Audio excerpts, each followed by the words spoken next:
Les essentiels du sport et en ce jeudi, c'est le retour de Bruno Bézia pour cette 4e et dernière intervention. Bonsoir Bruno. Bonsoir Rémi. On va évoquer les principales rencontres de ce week-end et notamment en rugby.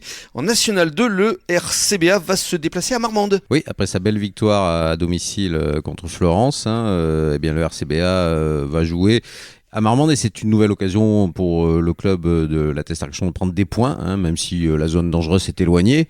La dynamique est bonne, donc voilà, c'est un déplacement qu'ils vont faire de façon plutôt positive à Marmande. Absolument, l'UAGM va accueillir à Bézians l'équipe d'Oloron. Alors on se doute qu'il n'y a plus beaucoup d'enjeux. Non, il n'y a plus beaucoup d'enjeux. Donc autant se faire plaisir. Il n'y a plus beaucoup de motivation non plus visiblement, mais on peut effectivement se faire plaisir et puis essayer, comme on dit, de sauver l'honneur, de montrer qu'on est capable de quelque chose contre Oloron, qui n'est pas la meilleure équipe de cette poule, mais bon, ça reste quand même une équipe, un club difficile à gagner Oloron.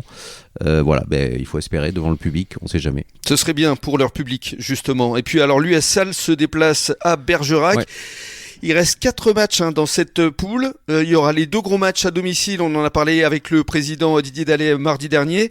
Et là, Bergerac, s'ils peuvent gagner des points, ce serait bien. C'est là que ça va jouer effectivement pour une éventuelle montée. Donc à Bergerac, il faut aller gagner des points. Il faut gagner. C'est pas facile. Voilà. Bon, après, on n'en voudra pas à Salle s'ils ne montent pas. Je pense qu'ils partaient pas au départ pour ça.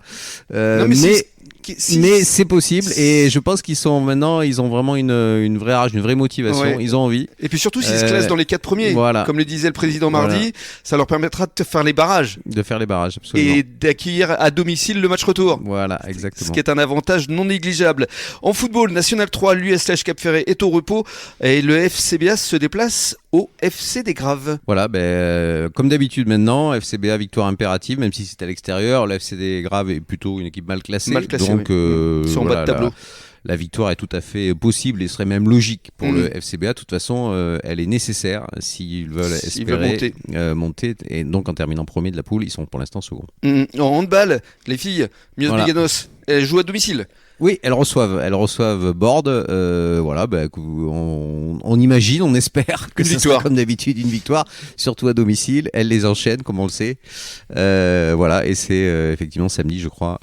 Absolument, c'est samedi. Ouais. Ce sera à 20h à Amiens.